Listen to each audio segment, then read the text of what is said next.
Section 1C on work. This is financial planning. So in the warm-up, on a scale of 1 to 10, with 1 being responsible and 10 being generous, how would you rate your spending habits? You're just going to have to throw it out there, because if you think too long.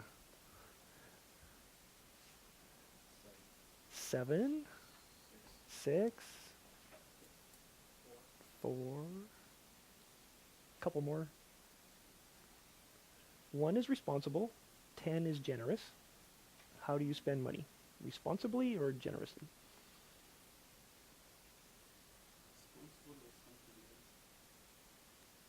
Generous. You'd like stingy?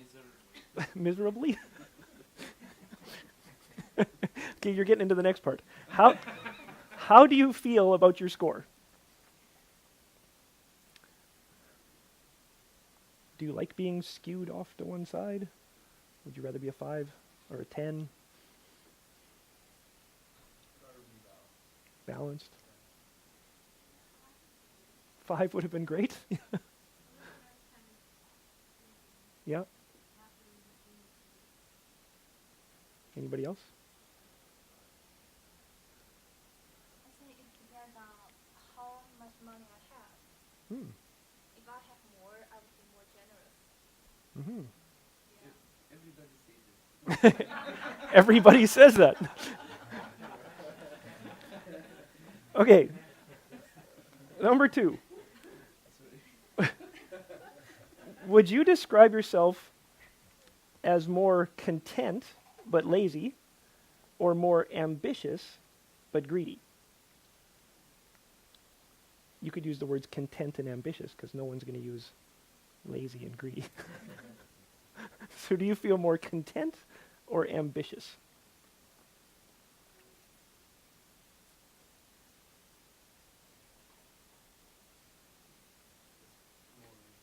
Ambitious? Content, ambitious, very content. Anybody want to be very ambitious? Okay, how does this impact your relationship to money and spending?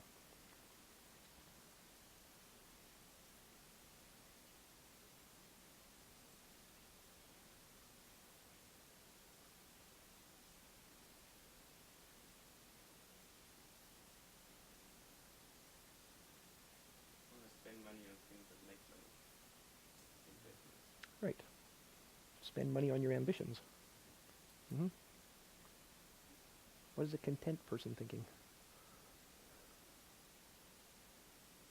Very. How does that affect your money, your spending habits?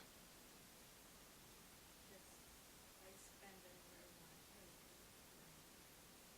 I want Right. Okay.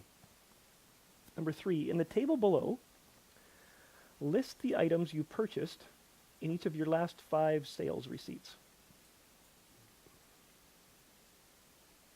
Get at least one, so you can at least think.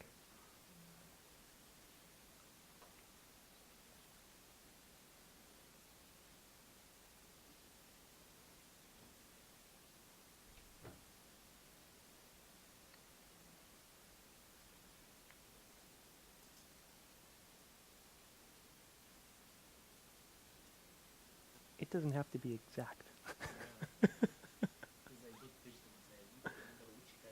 Yep, just vegetables is fine.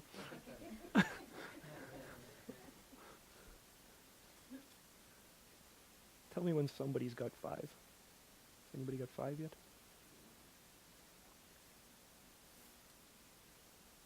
You're not going to get audited if you can't remember exactly your last 5. You can use some older ones.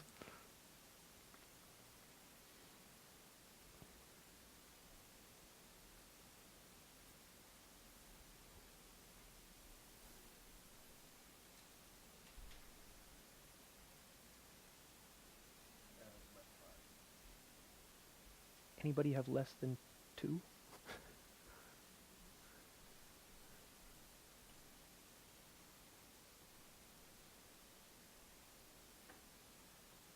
Everybody got at least 3? Okay, we'll go with this. So, decide what, for each receipt, try to figure out the ratio between want and need. Like, did you need that thing, or did you mostly just want that thing?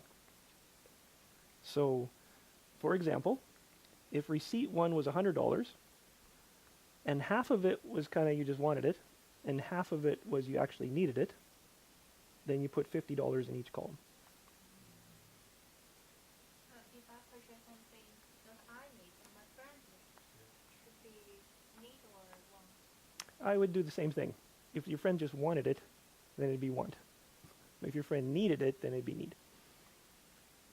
And the value is always behind the The value is whatever's on your receipt. You have to do some math, I guess. So if your value, if it was a $20 thing, and it was mostly need, then it'd be $18 of need and $2 of want. What is exactly that? Exactly balanced. It's half want, half need on every one. No, if you add it up. Oh, it's added up as balanced. You do that on purpose? I'm kidding. Anticipating. I don't think it's today. Right. Some of the questions I made wouldn't something I would typically do on a regular day. Right. You got lucky.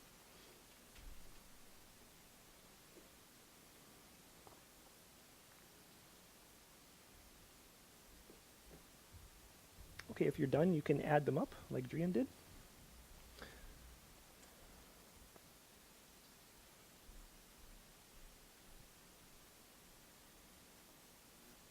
Okay, some of you still adding.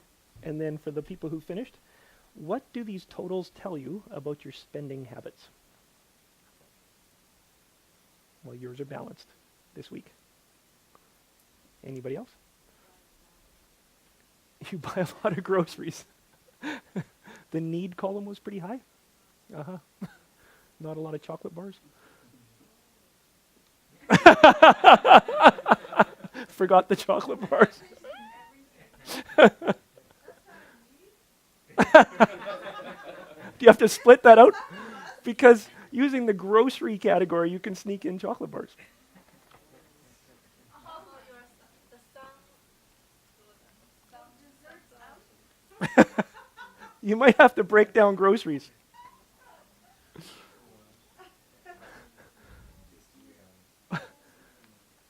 Anybody else? What do you notice about your spending habits from that? Majority are need. Majority needs? For Yeah. student, I think the majority would be You have no choice. 90%. Yeah. Anybody else? Mostly wants. Mostly needs. And other people. Do you have a new score, Helen? Are you sticking with the mostly needs? Some people need chocolate. It's medically. No.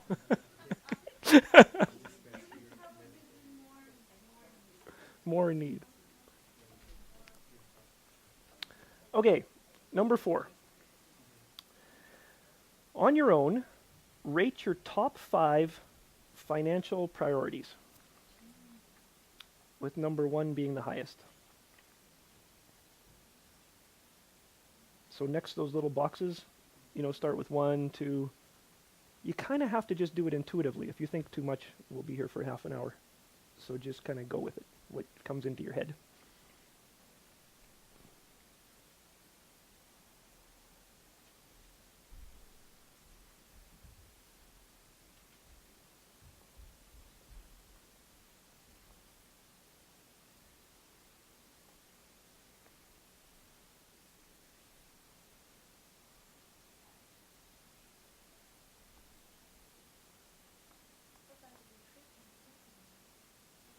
Retirement savings.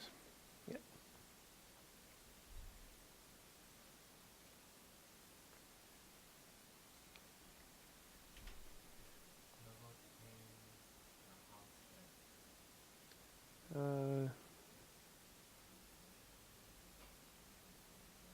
I do not see rent. You can go with other. You can put rent into the other column. Rent.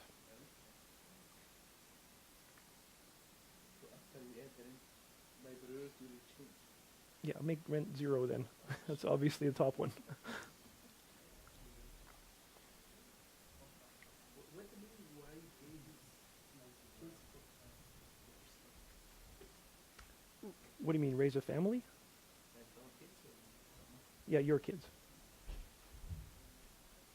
The cost of, your kids' clothes and food and whatever. Oh, wife raises the kids full time. Yeah. If that's a financial priority for you, to make sure your wife can stay home, then you'd sacrifice, pay less rent or more, whatever.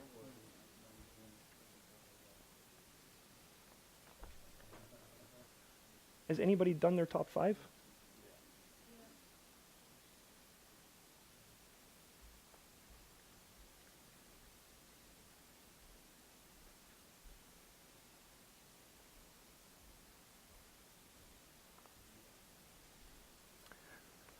Okay, so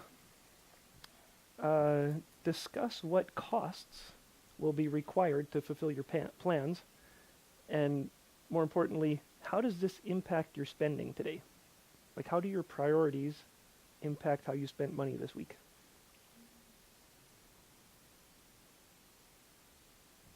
Or does it? Are you just hoping it works out? Or are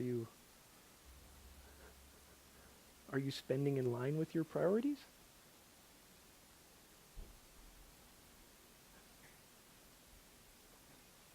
Yes? Yes, yes? Yeah. Okay. Now,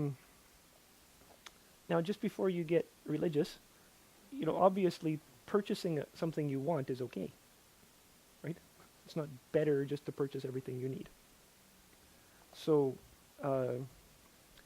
being able to want things and have Jesus give you things like sunflower seeds or whatever, like, this isn't a bad thing, it's a wonderful thing. As long as you're receiving it from God and not sneaking around outside of Jesus to try to get your, what you want. So if you think Jesus is really businesslike, then you only discuss with him things you need.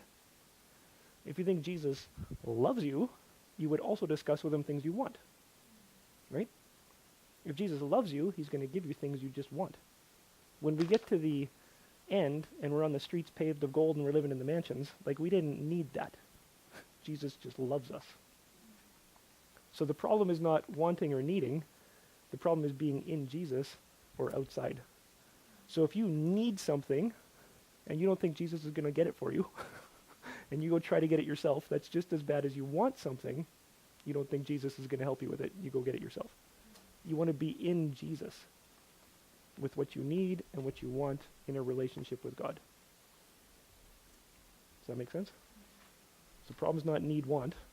The problem's in Jesus or on our own. I think it should be first. I mean, have my needs first before my wants, right? I am just as happy to feed my children ice cream or vegetables. Right? It's both good for them. The ice cream's good because it's a party and we're all having a good time as a family. The vegetables is good because, that's healthy. So typically, you're right, you eat the vegetables first and then the ice cream. But it barely matters. Because if God is leading us and we're responding to him, then he sets the table for us. Right? We're not off sneaking into the fridge to get ice cream and dumping our vegetables in the plant pot or, you know what I mean? Like, when we're receiving from Jesus, he gets to choose how it works. And sometimes he just gives us stuff we want. We watch movies like this, right? The two people who are in love who have no money, like, surely they needed money and then they should have got married. But they get married first, right? It's all good. It'll all work out.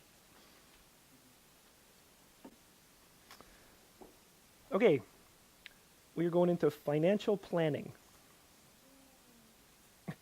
No one has ever cheered.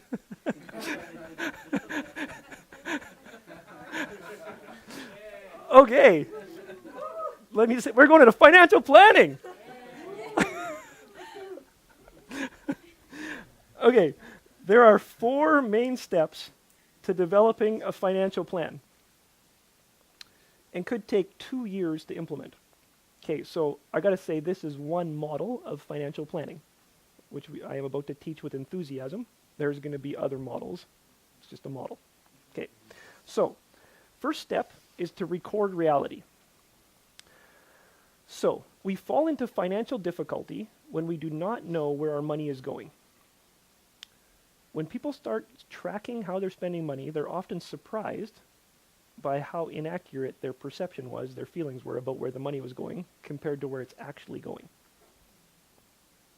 So the first thing is to determine your monthly expenses by keeping track of every single bill and receipt and recording them. Did you say wow? Okay. Once you know what your reality is, okay, let me just say, like Abraham in Romans 4, it says Abraham's the father of faith, and you can just think you're just going to live by faith. The father of faith, it says he contemplated his circumstances. Like he thought long and hard about how his reality was, right? Like my wife's 99, we haven't had a kid yet. I don't think it's going to work, right? He just thought about that. But he didn't waver in his faith. He didn't let that affect what he thought God could do. But he looked at it. He didn't ignore it. Okay? So this is what faith looks like. It's not just up in the clouds hoping it's all going to work out. You actually contemplate your circumstances. You think deeply about how much money you're spending. Track it, look at it. But you don't lose your faith. You just got to notice reality. Okay. Second step is to build a budget. So once you know how much you're spending, then you can use that to figure out how much you wanted to spend or how much you plan to spend. Okay.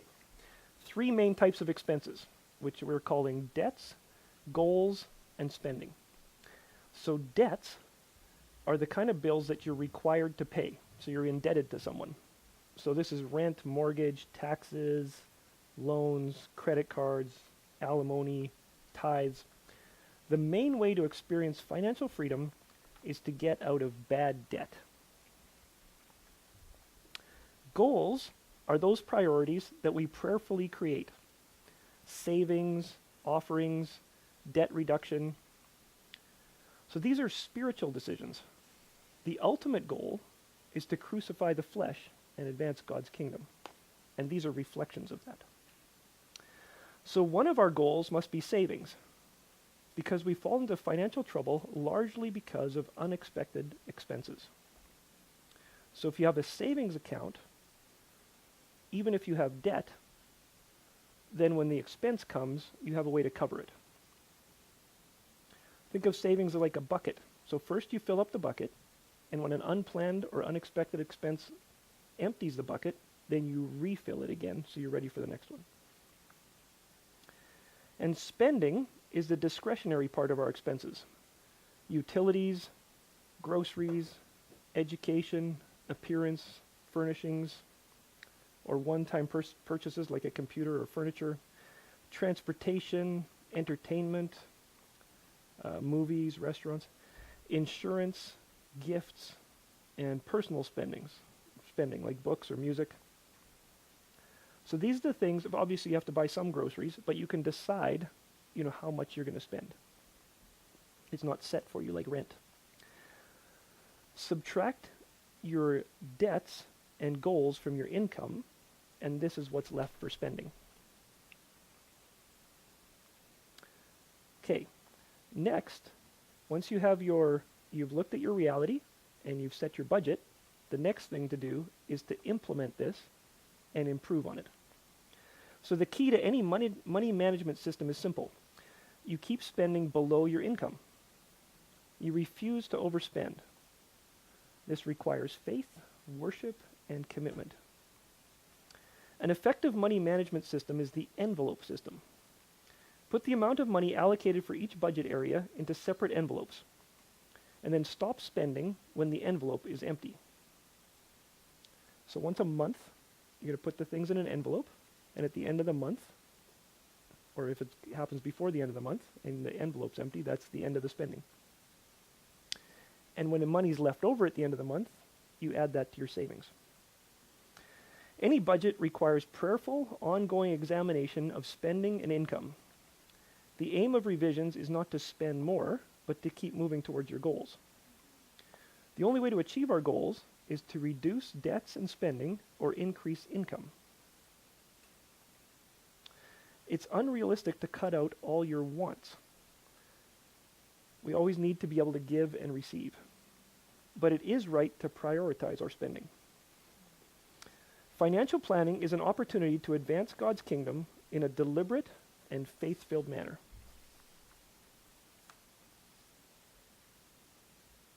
Okay, I'm going to walk you through a sample budget in B. So this is a monthly financial summary for the year where we are. So the first thing you do, you see down the left-hand side, you've got your monthly income, you got your monthly debts, goals, and spending, what we just went through. Okay, and then it's broken out into subcategories. So the first thing to do, you see on the right side, it's got your monthly expenses. So we have January, February, March there as examples. So then for 3 months, you're gonna track everything and put in there how much you spent on those things.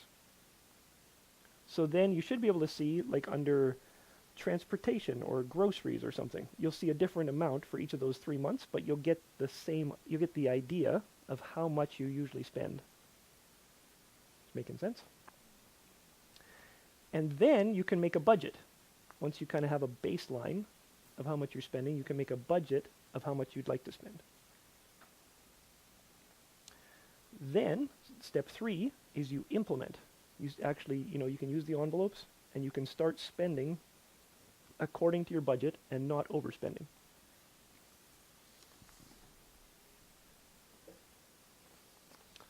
Okay. Recommended resources. There's Crown Financial Ministries. It has a website. Dave Ramsey, Robert Morris, The Blessed Life, and Randy Alcorn. Money, Possessions, and Eternity. And those are things you can look at to get a deeper look at how to manage your finances.